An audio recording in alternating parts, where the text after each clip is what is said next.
Welcome to the Big Life Podcast, where dreams aren't just imagined, they're built brick by brick, belief by belief.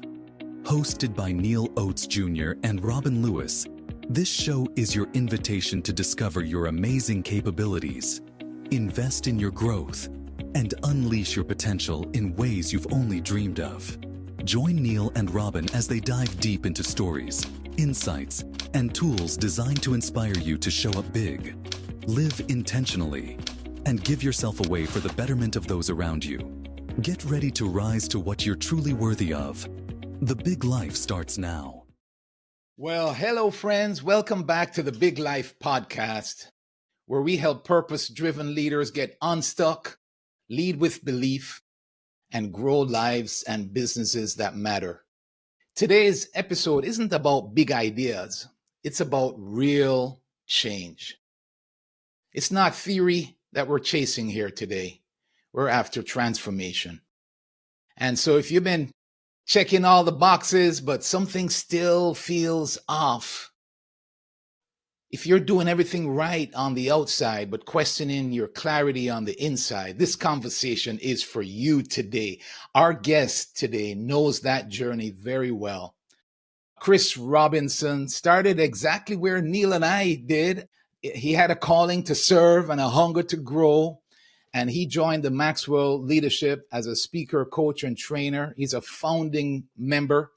And today, we're so excited to introduce Chris to you because Chris now is the executive vice president leader of Maxwell Leadership. He is leading a movement of over 50,000 coaches and speakers and trainers around the globe. And Chris is also the author of his brand new book, From Drift to Drive, a high achiever's guide to breaking the chains of complacency. Chris is real, he's rooted in growth, and he's ready to help us to move from motion without meaning to a life of clarity, purpose, and momentum.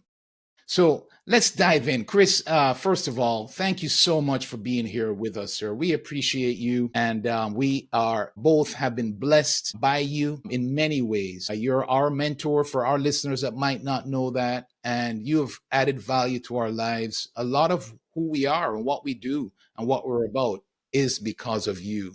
But for our listeners, Chris, can you just give us a quick snapshot, who you are, what you do, and what matters most to you right now? Wow. Hey, Robin, Neal, thank you so much for having me today. Truly an honor and privilege to be here with you. Robin, I just think back about our time over the years and, us seeing each other grow. Yeah, sure, I have a title, a position, etc. But, really, I came into it just like everyone else that came into the program. We now have over 59,000 members around the world, and every single one of those 59,000 members come into our program with a goal, dream, and desire, primarily to help people and add value to people. So that was my objective. Hey, I wanted to add value to people through utilizing speaking, coaching, and training as an avenue to do that. And I had the opportunity to do that. And so I'm always excited to share with you. I'm excited that we're going to get to add value to people today, that people are going to hear my voice, hear your voice, Robin, your voice, Neal. And hey, I believe today we're going to make a difference and an impact for somebody out there today. Right on, sir. Thank you so much. We're with you on that. So, Chris, as a helping our listeners to understand a little bit more. Yeah. Like, what matters most to you right now? Yeah, what matters most to me right now is every single day adding value to people. I mean, every single day adding value to people, that's what matters most. And, we often think in terms of, well, I don't have the opportunity to add value to people, but there's opportunities that are always around us in order for us to add value to people. We can do that by simply smiling. We can do that by opening the door. In fact, yesterday, Robin, I had a first time ever opportunity to add value to people. So I was in Atlanta. I just got done filming a couple podcasts for the Maxwell Leadership podcast. And I was a bit early to the airport in Atlanta because we couldn't get the flight moved down. And so instead of taking my rental car back immediately, for whatever reason, I have no idea why, I said, well, I'm just going to pull into this little parking lot right here. I'm just going to sit for a while and maybe catch up on some email and do some things. And, I step outside the car because it was a nice day in Atlanta, and I'm standing there. And this young lady walks up to me and she says, "Hey, excuse me, mister, you know how to change a tire?" Now, Robin, I am the most mechanically uninclined person on the planet. I mean, I just am. I can't fix anything. And so, I look at her and I smile and I say, well, I don't know. I mean, I might be able to get you started.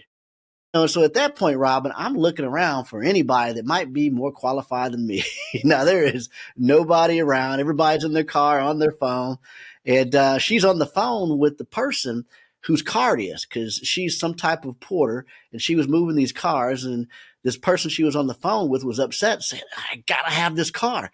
You've got to get this car fixed." And she says, "Well, hey, I got some guy that said that might be able to get me started, but he don't know if he can help me out all the way." The lady on the phone says, "What do you mean?" And then I started laughing, because that's what I do. Those of you who know me, I laugh at everything. And she hears me laughing and she goes, why is he laughing? What's funny about this? This woman needs this car. She's in dire straits. I said, well, I'm laughing because I don't know how to do this, but I'm going to try. And she says, oh, no. She's like, is there anybody else you can call? And so I slowly go to the back of the trunk, Robin, and, they do have a spare in there, and it seems to be sufficient tools to get there. And so, Robin, I have never changed a tire in my life, but for whatever reason, I don't know. Maybe I saw somebody do it before. Maybe I said, hey, between me, you, and YouTube, we're going to figure this thing out. So I pull out the tools. I turn it. It's hot outside now. It's beaming. It's hot Atlanta at this point, and I am sweating like crazy, and I'm cranking this car up with this little bitty jack. But I'm going, man, I'm adding value. I'm adding value. In outside of my comfort zone, outside of something that I would not do. And I'm twisting this thing up, and I finally get the car up, and I was like, okay, well, I got you started. And I was like, well, the next step is I got to get this hubcap off. And I'm chipping at the hubcap and kind of going. And then I asked the question, how important is this hubcap to you? I just might break this thing right here. But I get the hubcap off. And then now I've got to take the thing, and I don't even know the tool for it. I say the thing, that takes the lug nut wrench or whatever it is. Okay. And I'm pulling and I'm going, man, that didn't move. I'm going, I think I might be at the point. And, so I get in there and I'm jerking the car. And I am sweating profusely, Robin, and up walks a team member, a Maxwell team member. And she says, Chris, I thought that was you. You are sweating like crazy. I brought you some paper towels. Oh, my goodness. Here I am in Atlanta at a random parking lot, by the rental cars. I'm jacking this thing up, doing what I, don't know how to do. Team member comes, adds value to me. I wipe off the sweat, and I'm like, hey, look, now I got a witness. I need a photo because none of my friends are going to believe this. So, I finally get the wheel off, and I go, okay, I got the wheel off. I was like, this can't be too much harder. I'm almost there. I get the wheel off. I get the spare. I put it on, and she goes, ooh, that spare is kind of little. I was like, hey, it's all we got. I said, it's all we got. I get that thing back on there. I get the car down, and man, I was outside of my comfort zone. I began to send that photo to a couple friends of mine. A couple of them asked for the metadata because they thought it was photoshopped. I mean, there's like no way. But Robin, the moral of the story is that I was able to add value by simply saying yes to the person that asked me. I was able to add value by stepping outside my comfort zone in a skill set that I do not have. And so what's most important to me today is adding value in whatever way it looks like. I didn't give her a motivational speech, which is what I would rather have done. I didn't give her some money to call somebody, which I would rather had done. I didn't give her somebody else to go help out, which I had rather had done. I stepped up and lived on the other side of yes and added value. And in turn, someone came and added value to me by bringing me some paper towels to walk off. But man, that's what life is all about for me today and each and every single day. How can I add value to people? So really quickly, Robin, before Chris goes, I don't want to miss this. So even after that experience and you being drenched out there and outside of your comfort zone, a day later, I see nothing but a smile on your face as you recount the story.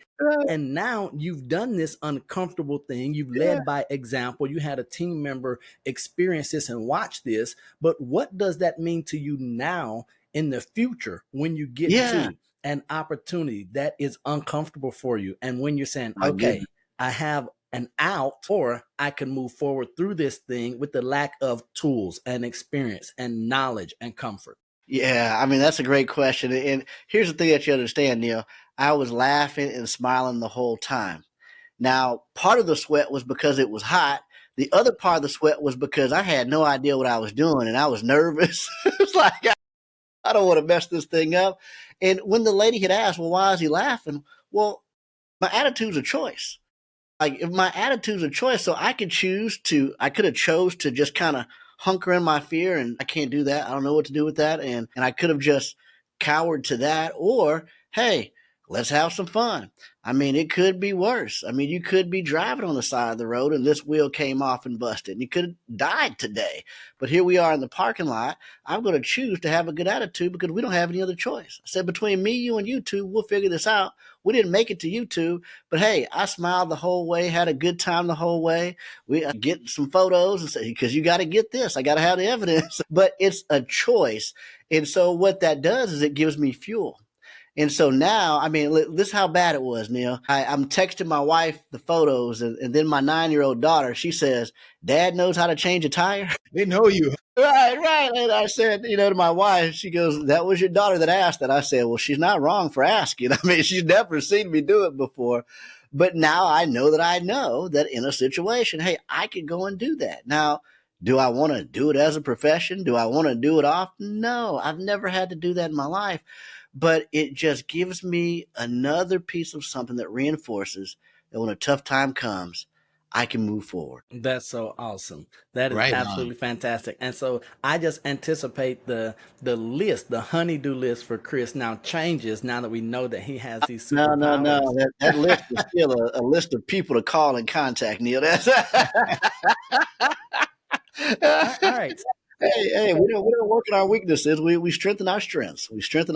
Don't work on our weaknesses. Let those go. As a true leader has spoken. So really quickly, I do want to pivot quickly to talk about the book, right? And this idea of from drift to drive and then reigniting purpose. And so you're speaking directly to leaders because I know that you have this belief that all of us are leaders in some aspect, but this idea of drifting, Chris. So, and you're typically talking to high achieving leaders who have done this good thing and that are used to achieving. How do high achievers drift without knowing it or without realizing that they're drifting?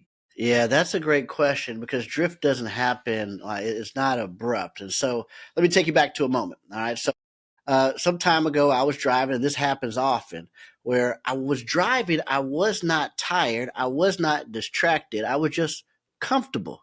And I had been on the road 100 times, this same road that I drive up and down 100 times, straight up and down 95. And there was no traffic. There was no urgency. And then I drifted. Now, I didn't notice it at first. I wasn't off course by a mile, just a few inches, but then I hit it. I hit the rumble strip. That sudden vibration that jolts you awake to go, oh my goodness, I'm drifting. It's a wake up before the crash. In that moment, I realized something, that we don't just drift on highways. we drift in life. We don't drift because we're, just not paying attention. We don't drift because we're lazy, but because we're familiar and we're stopped paying attention. We get good at what we do, and then that becomes the enemy of getting better. That's complacency, and it's more dangerous than failure. And so, my whole goal with this book is to really be a rumble strip for leaders, to wake them up, to help them identify what drift looks like, and not with hype but I want to do it with hope, and not with fluff, but I want to give them a framework, because, you weren't made to coast, you weren't made to settle, you were made to move. And so I want to show people how to go from drifting to driving and get them back on track, to bridge that gap between where they've gotten good to start moving towards their potential. And that's where the greatness lies. It's a very interesting concept. As I heard you speaking about this, you get to realize that there are definitely times in my life where I didn't realize I may have been drifting. Yeah. And so it's a very interesting subject to discuss. And, one of the things you talk about is that drifting is not laziness. It's motion without meaning, you call it. Motion without meaning. Can you share a time when you were in motion maybe, but not really moving forward? Yeah, that happens all the time when we look at our areas of life. It happens all the time. First of all, this is what complacency looks like. When I look at drifting, I really think of complacency. And now I know when people think of the word complacency, they often think of laziness or apathy, but it couldn't be further from the truth. The way that I redefine complacency in the book is I call it a secret place of satisfactory success. A secret place of satisfactory success. That area of your life where you got good and good became good enough. Now, you can think about any area of your life right now. We all have it. Some place where it's good. It's not bad. It's been worse. It's good. So I don't really need to mess with that. It's a secret place of satisfactory success. Now, on the outside, you may say, hey, I want more. I want to do more. I want to be more. I want to have more. But realistically, secretly, deep down inside, it's good. That's complacency. So it's a secret place of satisfactory success. And so what we have to do is we have to recognize those subtle signs that we're drifting. Okay. So complacency, it looks like busyness. It feels like comfort, and it sounds like excuses. It looks like busyness. It feels like comfort, and it sounds like excuses. I'll give an example of this where this just happened, Robin, last week. I'm in the country of Romania speaking at an event, and a couple other mentors are there and faculty members. And one of the faculty members had came to me, and we were out hanging out on the balcony, and we were talking about different business ideas. And he shared with me a way that he's working with organizations that was crystal clear to me. I saw exactly how I can implement the resource that he was talking about. I saw exactly how it impacts people. I'm going, my goodness, I can add a whole lot of additional income by implementing this resource. But I said out loud, man, I see exactly how to do this. If I wanted to work that way right now, man, I can make a killing with this. If I wanted to work that way right now, man, I can make a killing with this. Well, I saw a clear opportunity to have more, to increase my income, to help more people. But I literally said out loud, if I wanted to work that way right now, I can see how I could use this. Now, how many opportunities come into our sphere where we say, man, I see how I could utilize this and help people. I see how I could utilize this and make income. I see that I can make this subtle change, and I see how it could work, but I'm busy right now. Oh, and in fact, he made it better, Robin. He said, man, as busy as your schedule is right now, I don't know if you'd be interested in this. So what I do, I obliged him. You know what? You're right, man. As busy as I am right now, I don't know if I want to work that way. I don't know if I want to do that, right? So it's busyness. It looks like business. It feels like comfort. I don't have to do that because things are fine. Finances are good. I'm not worried about the next meal. I'm not worried about the next, payment. I'm not worried about anything financially at all. So there's comfort there to says that I don't have to do that. And then it looks like excuses. Well, You're right. My schedule is busy. I can pull up the calendar and I can verify it. And so we want to understand and we want to identify, where we're drifting. It's comfort. You're busy, but you're not challenged. Think about this. You're busy, but you're not challenged. You say later more than now. You say later more than now. That's a identifier. You consume more than you create. Come on, our habitual, just information grabbers like, oh, yeah, well, I'm learning, I'm growing. I'm learning, I'm growing, but I'm not doing anything, and then, you've lost energy for what once inspired you. You've lost energy for what once inspired you.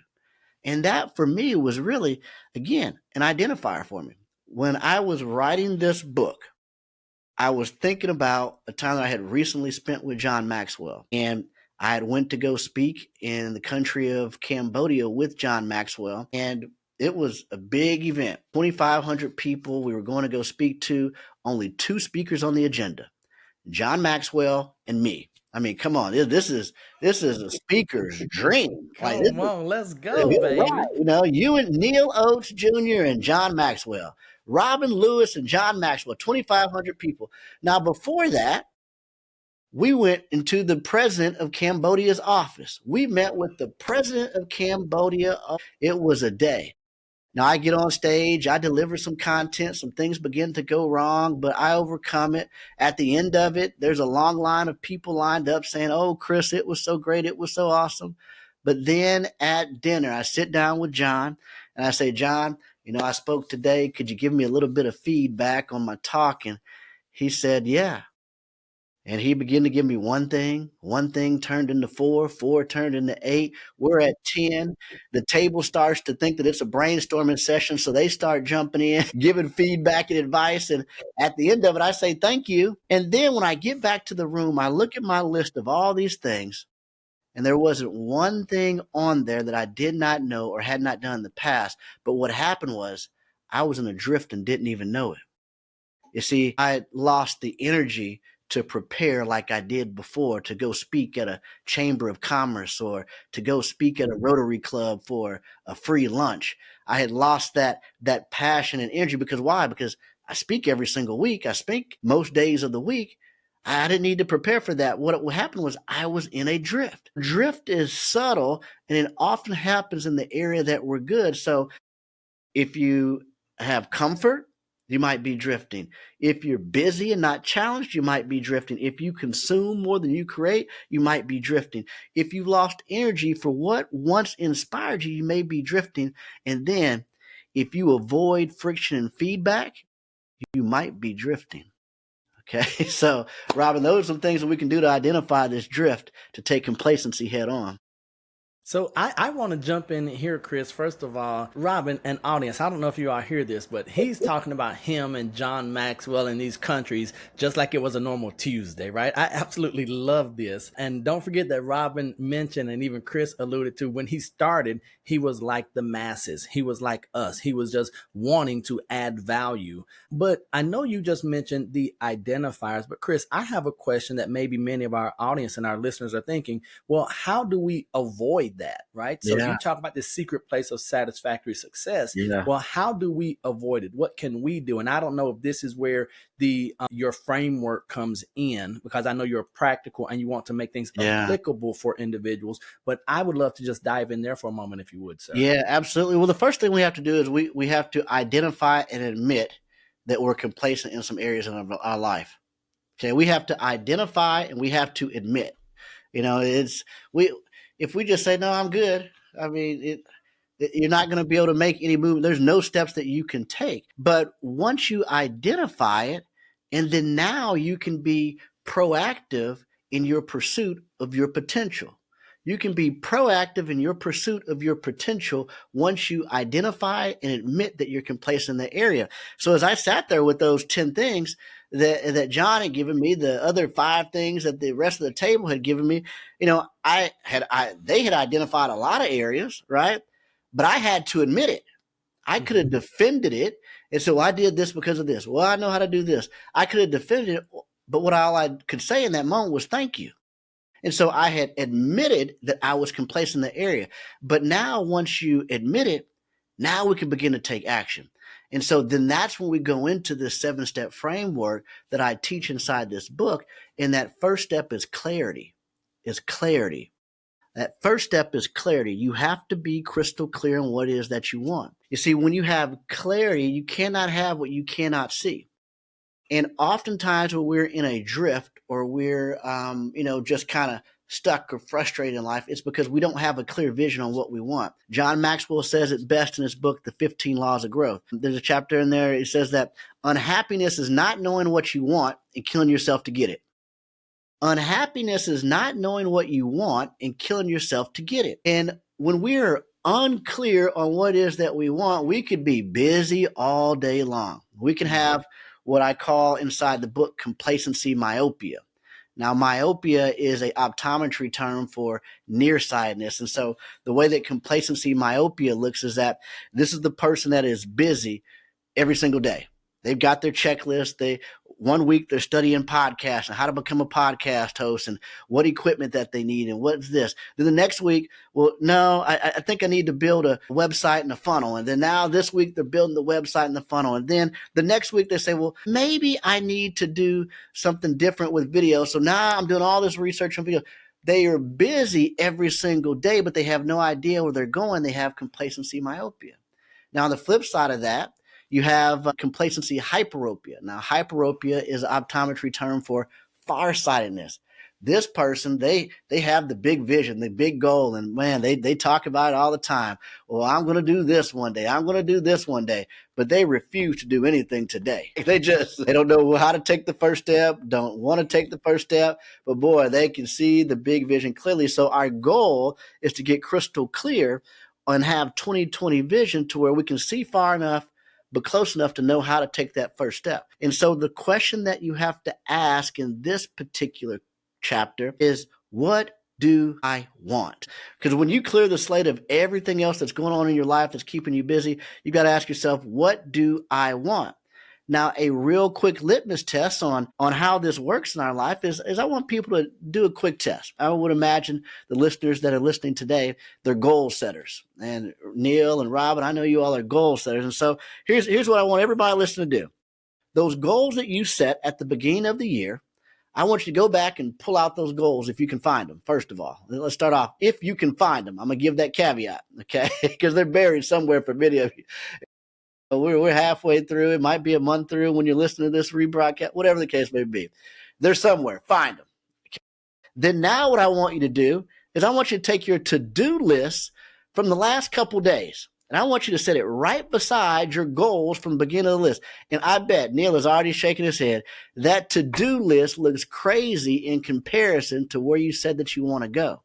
Yes, sir. Because you lost clarity in what it is that you wanted. So first step, when we want to break out of complacency, number one, we got to admit it. But number two, we got to get clear on what we want that next thing to be. So for me, that next step was, man, I don't want to squander this gift of communication that I've been gifted and this skill set that I've developed over these years. I've got to get crystal clear on developing myself as a communicator again with the same fervor, passion as if I was starting over from scratch again. So that was my starting point. What do I want? I want to be a world-class 1% of 1% communicator, and this is the path that I got to go to take it. But I had to be clear on that first. That's good, sir. Robin, what you got for Chris? Because now I got to take some notes, man. Yeah, there's so much in that. So one of the things that John is known for saying is that experience is not the best teacher. Evaluated experience is, right? And so talking about goals, like I actually was on a call recently where I was suggesting to people, we're in the middle of the year. It's time to look back. And Chris, if I can be honest with you, there's one goal. I had 3 major goals I set, so I'm going to be transparent. One of those goals, I looked and I said, Robin, you're kidding yourself. I mean, there's one of those goals where I haven't really done much towards actually making it happen. So what you just said is hit me right between the eye. Right. And it's so true. And it's gold for our listeners. So the idea is sometimes we can allow things to get in the way. We get distracted or we drift, as Chris is sharing.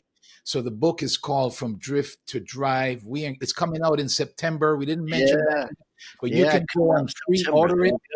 Yeah, there you go. There we go, right there. Coming out in September, and you can pre-order it, and we're going to give you some of that information a little bit later on. Chris, there's so much to talk about today. One of the things I want to just touch on, though, is that you're a father of 6. Mm-hmm. I mean, that in and of itself is Right. amazing. That changes how you view leadership and legacy, I'm sure, right? How has being a dad and a man of faith reshaped your view of success and drive? Right. Well, being a father of 6 and a person of faith is that, it tests your faith. Having 6 kids. Oh man, it tests your faith having 6 kids. It's a lot. I'm fortunate to have an incredible wife that, has always been in support of my goals, dreams, and visions as a communicator. But with my children, I would say that it's really helped me want to make sure that I always keep the gap between who I am on stage and who I am at home as close as possible. And I've been around a lot of people and, met some of our, book heroes. Those type of people that, you love their books. And then when you meet them, you're going, ooh, I love their books. What I want to do is I want to be the same person on stage as I am off stage so that there's no gap in between, as close as I can possibly get. There's got to be a gap, okay? But I want to get that as close as I possibly can. And so being a father, it keeps that, I guess, humility there. It keeps that, realness of, man, I go through stuff every day just like everybody else. I got kids that pee on the toilet, don't pick up after themselves, leave trash, on my steps, the random stuff that they do. When I walk in and I may have just came off a stage or meeting the president and I walk in and they do not care. It's dad, let's do this. Or dad, I'm walking over all types of stuff to get to them. And so for me, it's a great joy to be able to help them grow and develop. And I guess what it's really taught me about leadership is that repetition is the mother of all skills. Come on, how many times we got to tell them? I got to re-raise them every single day. So I love it. It's So funny, really I think quickly, a lot of I do leaders. have a question just on that to follow Yes. up. So you talk about being a parent coming off stage, going back into the house. You mentioned earlier how you could use excuses or your calendar. Now, some of our audience, they're going to identify with the busy Chris, right? The one who is going to use that calendar as an excuse. And they're going to say, I'm driven, I'm ambitious. Well, how do we chase and we do this thing called drive and be driven and have this big life where we want to empower and equip people, but we don't burn out, so we still have something to give to those people that are in our lives, to our employees, to our colleagues? So how do we be driven but avoid burnout? Right. Well, I think that's the nuance and how you said that is really the key. The nuance is, how do I drive and have enough left over? You've got to invert that. And what I mean by that is that one of the best decisions that I made when I started, this path of coaching, speaking, training, and I wanted to pursue as a keynote speaker and coach, was that I said that I was going to build this business around my family, not my family around my business. So that's the inversion that you have to make. I'm not trying to give them my leftovers. I'm trying to give them my first, my middle, and my leftover. And this business is just a part of it. And so before we do anything, my big block calendar at the beginning of each week and at the beginning of each month, my executive partner and assistant, she sends my wife my schedule for the month. And then now I go over this with my wife to go, okay, these are some of the big block things that I'm going to be gone for. What are the big block things that we have as a family that I need to shift some of these things around and or miss? And so I made a decision years ago that when I made that decision to build it around my family and not around, not around the business, that means that, hey, if there's something on my calendar and there's a big little league baseball game, how big can a little league baseball game be, right? If there is a big gymnastic meet, how big could a little gymnastic meet be? If there's something big in the eyes of my family, that I'm doing everything I can to rearrange the business around that versus I've got this, and so I can't make it to that Little League baseball game. I mean, I've turned down thousands and tens of thousands of dollars over Little League baseball games, over track meets, over gymnastic meets. Why? Because I've got a small window of time where I can be there as that model and example to be cheering them on, to help develop them and guide them, that I'll never get back. I can always get back the money, but because of not chasing dollars, I believe that dollars have chased me because I inverted that equation of not trying to give them my very last. Good stuff. Wow. Thank you for that. Yes, and Chris, that's an area where you have helped me quite a bit. I wish we had the time today to talk about the 5 questions that I ask myself every day that I learned from you, for example, to help me to kind of stay in that focus. But it's good. It's good for our listeners out there to hear that you can be driven, you can be the leader of this tremendous organization, making an impact, and still keep your priority. And that's a great example that you've shared today, Chris. Chris, do you want to dive into a little bit more into the book a little bit? I know one of the things that you started to touch on is you have a 7-step framework. Yeah. And you might not be able to share all 7, and you shared a couple of them already, but could you walk us through a few of those key steps and why they matter? Yeah, absolutely. I'll walk through the 7-step, and then we'll come close to a close because I know you guys are getting close on time. But, this 7-step framework, a lot of people say, well, Chris, you don't have to share them all. Well, I want to share them all because I want I want people to have the steps. I want the steps to be known. I want them to be used. I'm not trying to keep it a secret. Now, I want to be able to touch them. You got to get the book to actually get the nuts and bolts. You want this practical application handbook. This isn't just a read. This is a handbook. This is a guide to break the chains of complacency. So this book is not just for reading, but it's also for reference to help you go back to this loop over and over and over again. So the first step is clarity. The second step is gathering. So now that I was clear that, hey, I want to, and this works for everything. All right. Now this works for everything, whatever you're trying to achieve. I'm going to give you the example as me as a communicator, but hey, this is also the exact same framework I used to become a certified teaching pro as a pickleball player. Okay, the same steps. All right. I'll give you the example. This works for every area of your life. So I was clear, number one, that, hey, I want to be a better communicator. So the first thing that I did was I went back to gathering, which is the second step. And gathering is learning purposefully and collecting insights and experience and lessons that align with your desired direction.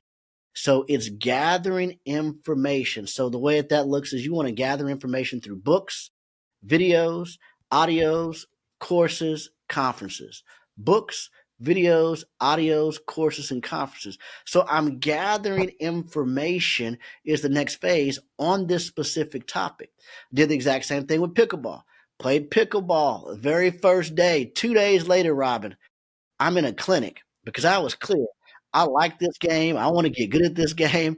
And then I began gathering information. I began gathering books.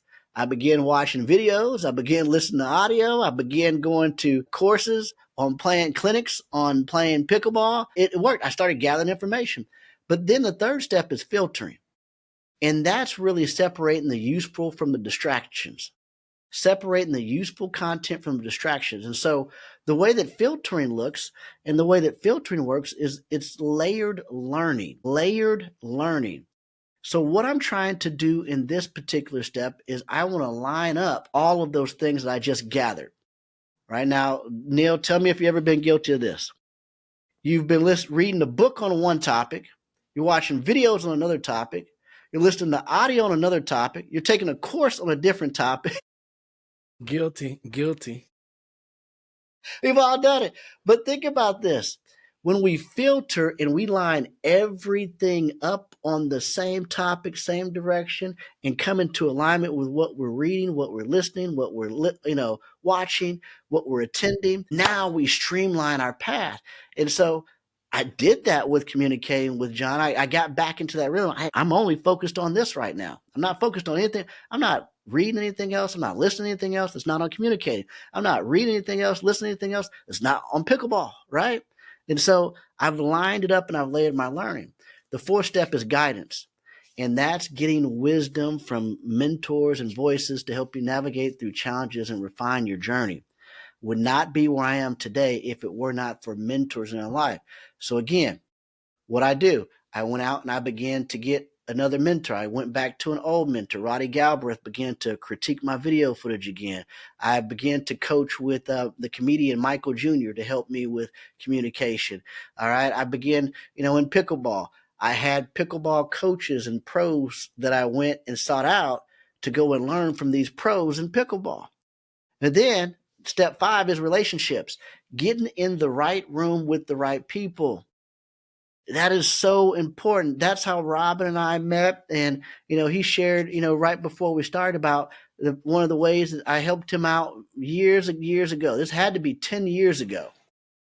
And he says, well, Chris, do you remember it? Well, yeah. I said, Robin, we were standing in the hallway. You were against this pole that was right there. We were heading in there and we were talking for quite some time. We were in the right room. It was a relationship. We're peers.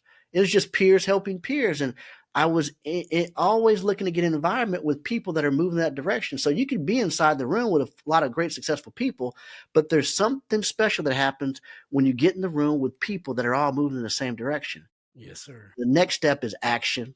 You have to take action. You can turn plans into progress by consistently taking intentional steps to create momentum. They don't have to be big steps, but they have to be steps. And so you have to take action. Nothing's going to happen without action. So you cannot be mad about the results that you have from the work that you didn't do. You cannot be mad about the results that you have from the work that you did not do. You have to take action. And the 7th step is that we have to evaluate. And that's taking time to reflect on the results through self-assessment, to help you stay aligned. And then what that does is that gives you clarity again, a clearer vision to go back to those 7 steps again at a faster pace. If you want to break the chains of complacency, these are the 7 steps to do it. Wow, Chris, that's gold. Chris, I want to ask you real quickly. Did I hear you right saying the other day that you actually teach these steps to your kids?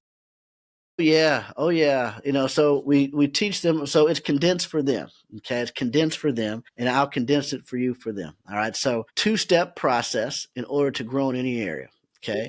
Learn a little bit, do a little bit, learn a little bit and do a little bit, I can do that. Right. Come on, Chris. Thank you. He broke it down for the baby in the group. I Right. love it. Come on, sir. All right. Be clear on what you want, then learn a little bit. Then go do a little bit. You don't have to gather a whole bunch of information. Just get a little bit of information, then go do something with it. That's the easy way to move forward. But in order for you to grow in any area of your life, you only need 3 things. And this is the way that I teach to the kids. You need knowledge, meaning that you have to have some type of base knowledge of what you're doing. You need experience, means that you have to go do something with it, but you need a coach and a mentor, somebody else that's done it that can guide you. And if you do those 3 steps, this is how I break it down for the kids. I teach them, hey, you need 3 things in life. All right. No matter what you're doing. For baseball, what do? We need knowledge. Okay. He's got to consume books on baseball. He's got to watch videos on baseball. Right. What do we need? We need a coach or a mentor. We get that. All right. What do we need? We actually have to do something. You got to go out and he's got to do the work of hitting balls, fielding balls. And so I'm trying to simplify this for them to show them that, hey, this is the way to move forward in life. And Chris, you shared the other day, I think it was at a Maxwell conference where one of your sons, his goal was to hit a home run. Yeah. Can you just share that real quick? Yeah. So David, he's my 12-year-old. He was going to Cooperstown, New York. And so Cooperstown, New York is this dream just camp for 12-year-olds. And he wasn't just going for 1 week, he was going for 2 weeks. And he was going to play at Cooperstown Dreams on week 1 and then Cooperstown All-Star Village on week 2. And about 40 days out, he says, man, he goes, he had hit a couple out in practice and he was like, when I get to Cooperstown, I want to hit a home run. I said, okay, well, great. Let's prepare for it. Every single day that ends in day, what I want you to do is I want you to check off what you read. I want you to check off what you watched. I want you to check off what you did. And so he had a journal that he kept for us to be able to track. Is he doing the work to get there? And I said, but there's one caveat. If you don't do something that day, it's okay. There's nothing wrong with it. But I want you to be honest that day, and I want you to write out just this one sentence. He said, well, what's the one sentence? I said, I want you to write out one sentence if you don't do it. I want you to write out, I did nothing today. Ouch. Now, I mean, this is hard. I mean, this kid, one day he missed some stuff. And when he had to come face to face with writing down, I did nothing at 9 o'clock at night, I would see him sprint out the house. And he was like, okay, I'm gonna go get some swings in. Now, it wasn't his very best, right? But he was going to get something in to avoid the fact of writing down, I did nothing. But think about, again, going back to the goals that you had at the beginning of the year. Every single day that ends in day, are you doing something, anything towards it? Or do you have to write the phrase, I did nothing today? Come on, sir. You hurting us today. You helping, but it hurts. Wow. And so, sir, continue. Tell it the rest of that story. So David, he did the work, and then we got to Cooperstown, and it was in the second game. He hit his very first home run ever, hits the scoreboard. Then the next up at bat, he hits another one the other direction on the field, back-to-back home runs for his first and second home run in Cooperstown. He goes on to hit another one a couple games later. He had a phenomenal week, but it was all pointing back. I now could go back and say, hey, you have that result because of the work that you did. And what it did was it strengthened that process to understand, okay, I've got to do the work. Wow. Man, that's an amazing story there.